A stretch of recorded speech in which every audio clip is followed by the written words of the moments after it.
Para você que é fã de basquete, eu hoje estou aqui com a Gail. Ela é a fundadora do Utah Jazz. Oh, thank you. You want to wear it? How nice. Okay. Hello. No. Go Jazz!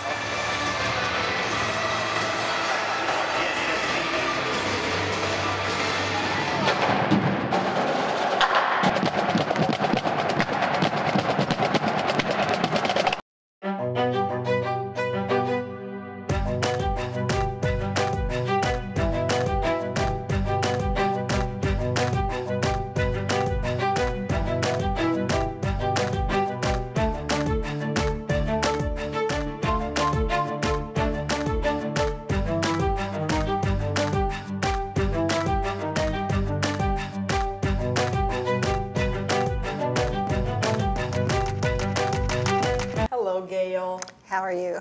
Thanks for having us. It's such a pleasure. Thank you. It's nice to be with you. I feel so honored. We've been all over.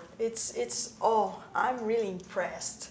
It's a fun thing to own a basketball team and to be able to rub shoulders with these tall basketball players. I bet it is.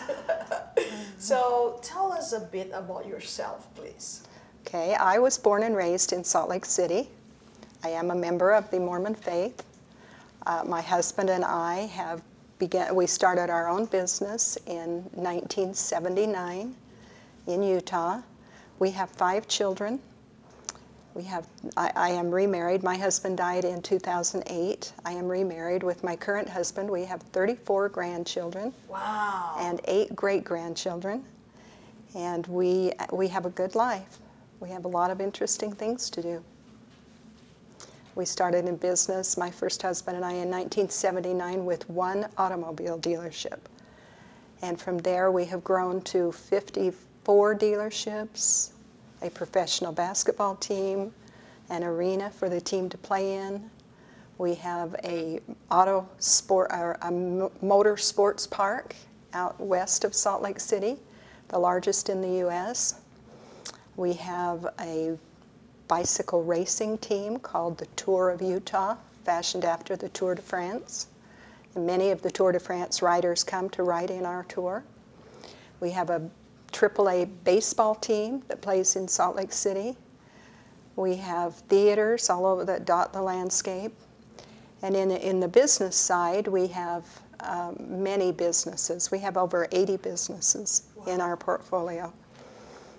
We have finance companies, we have apparel stores, we said theaters, we have, a lot of things. It's hard to keep track of them all. And my children are involved in the business. My oldest son is the CEO. He runs the company. My second son passed away a 1.5 years ago, tragically. I'm sorry about that. Thank you. My third son runs the sports properties. My last son is beginning a business called Miller Inspiration, which will promote the values that our company was built on, that my husband and I built on, to help the employees who have not known us or not known Larry to understand what our values are and what we stand for and how we want to perpetuate who and what we are so that that doesn't get lost. We now have 10,000 employees. Wow. And we do business in 45 states across the United States. So we are a big company, but we do a lot of fun things. Yes! Talking about basketball, is Utah Jazz a profitable business for you?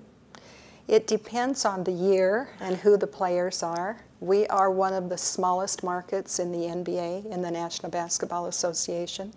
If you live in Los Angeles and you own the Los Angeles Lakers, or you live in New York and you own the New York Knicks, you have a better chance of being profitable because you have better access to a support system, to sponsors, to the ticket gate, the paid public, and you can hire more expensive players, so you win more games, so you become more profitable. In Utah, we're a very small market. We're the only professional franchise in Utah. Well, we have a soccer team, but it's not on the same level as professional basketball. So we have a limited resource to help us be successful, and we maximize it. We're a very well-run basketball team, and we're recognized for that across the league. But we do have to struggle, and from year to year, depending on the caliber of players or actually the payroll that we have to pay for our players, that affects our ability to make money or not make money. So overall, in the time we've owned the team, yes, we have made money in the long run, but not every year. We've had ups and downs. But our other businesses supplement it. Sure. So, what are the most valuable management rules that you use here or on your other businesses? Management rules, management skills. The one thing to me that stands out is the value of our people. We value our people. We don't take them for granted. We treat them well. We pay them well. And we're very loyal to them, and consequently they're very loyal to us. And we have a lot of long tenured employees. They like working for us. They stay with us. And they do great jobs. So I think recognizing our people is very, very important. And then, of course, it's the values that you build your company on. Those are the other important things, because without values, you're just another fly-by-night company. You have to have a core on which you can build and keep building and have it be successful.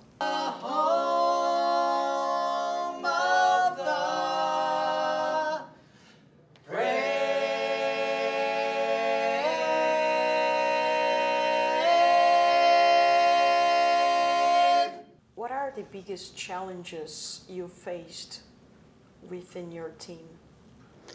For me, the biggest challenge we ever face is when there's a downturn in the economy, because it's so easy in your business to build your inventory and to think it's going to last forever when it's good. But when the economy has a downturn and you're stuck with all this inventory that you have to pay for, like cars and product in your apparel stores, you have to be able to adjust. And when we had a recession in 2008, which is the same year my husband got very sick, and he had preached all of our business life, a downturn is coming and we need to be prepared for it. We don't know when, we don't know how bad it's going to be, but it will come because it's just the cycle of life.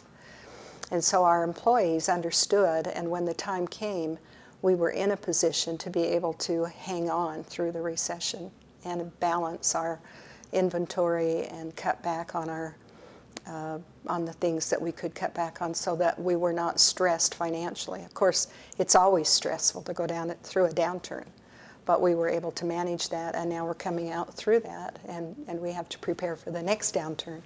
So that's the part of business that you really don't have any control over, except to keep your house in order. How is it to be a woman in a boys' club? I don't think of myself that way.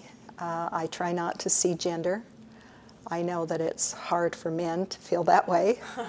So I feel if a woman thinks she can do it, she darn well better try. That there's opportunity, and if you feel you can do it, why not? There's always something you can learn and something you can give. And that's another thing. I think if a woman has an opportunity to make a difference, she has an obligation also to make a difference. Oh, hey, girl. How are you, sweetie? Good. Good. How did you come to own the Utah Jazz? It's a very interesting story. When my husband and I started in business in 1979, we moved to Utah to do that. That same year, the team, the Jazz, moved from New Orleans to Utah, and so that's why it's called Jazz. Yes, because they originated in New Orleans.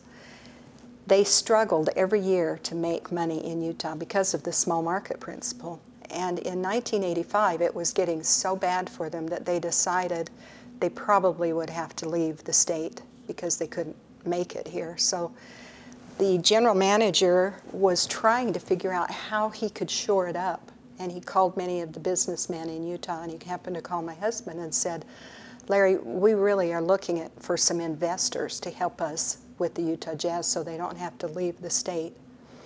And Larry said, well, I'm interested in helping the Jazz, but I don't think that's the way to do it. So Dave Checketts, who was the general manager, came to his office and said, let's talk about this. And through that conversation, Larry thought, you know, this is a very important resource to Utah. We cannot afford to have it leave the state. It brings in revenue, it promotes business, it's a good tax base for the city. There are a lot of reasons other than basketball itself why we need to have a professional team in Utah, and that was really the reason we got involved.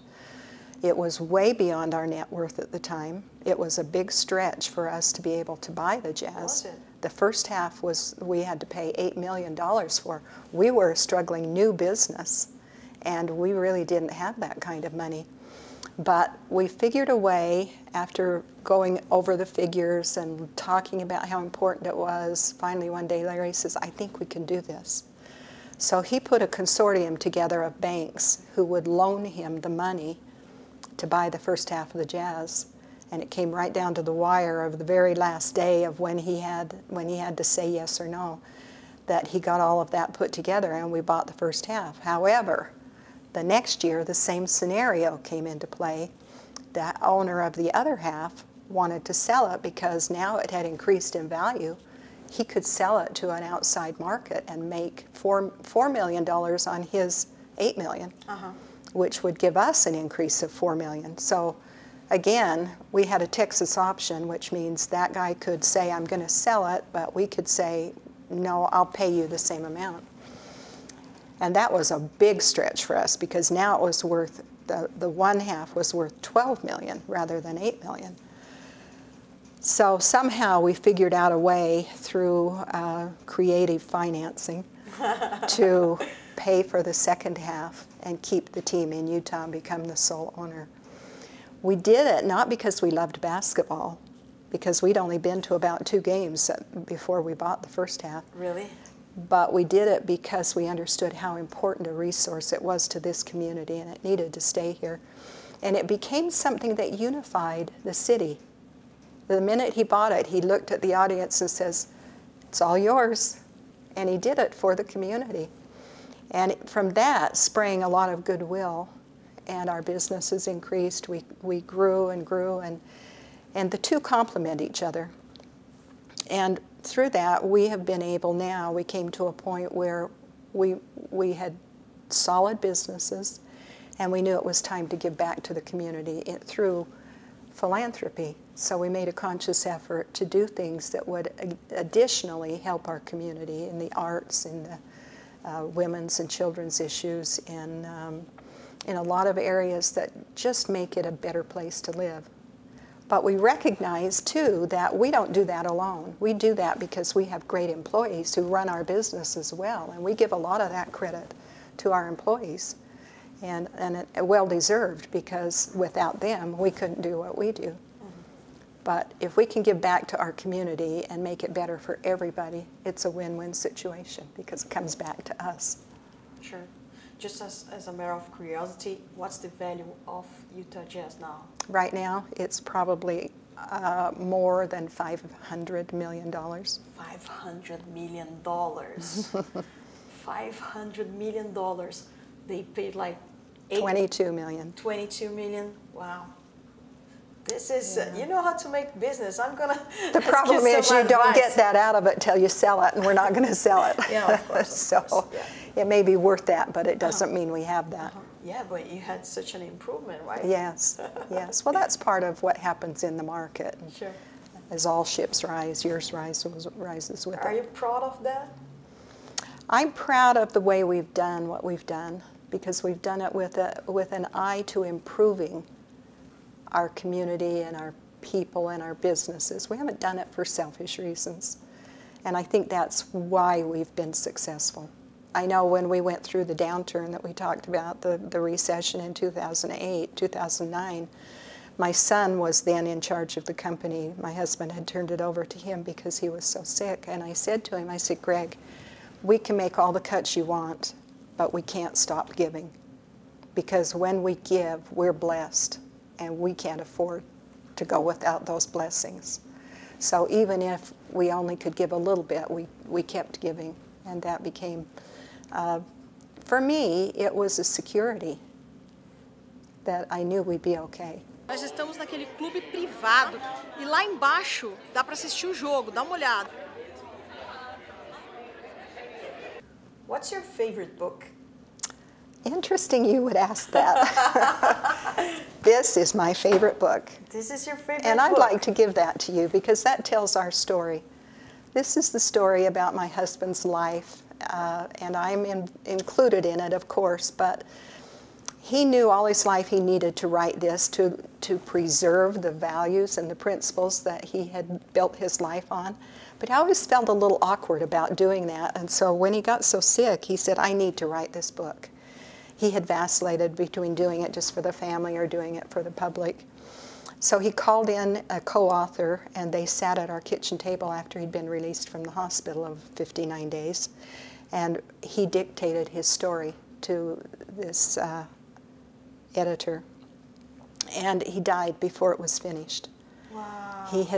He said he got it about 70% done. So the guy that was helping him said, I need to finish this. In fact, Larry wanted him to finish it. So the way to fill in the gaps was to do interviews with people who had known Larry. So a lot of the fill-in is stories that I've added and people that knew Larry have added. But it's a really good read. And it's very easy read, and it's really in his voice. So I hope you enjoy it. Yeah, thank you so much. This will be my next reading, for sure. Thank you. You're very close to the players, right? Yes and no.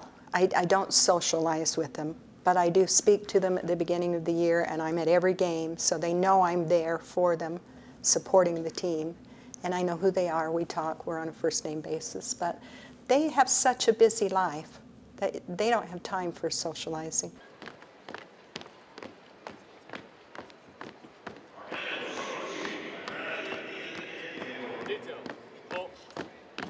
We have such a wonderful audience.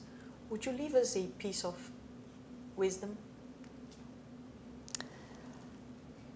Oh, I think living your life the best you can, knowing that you will leave a mark after you've left here, is one of the most important things you can do. Be true to yourself. Live every day as if it were your last, and do all the things that you can do to make your surroundings, your community, the people you live with, feel better. Hora do jogo! Quem vai ganhar esse jogo? Yes.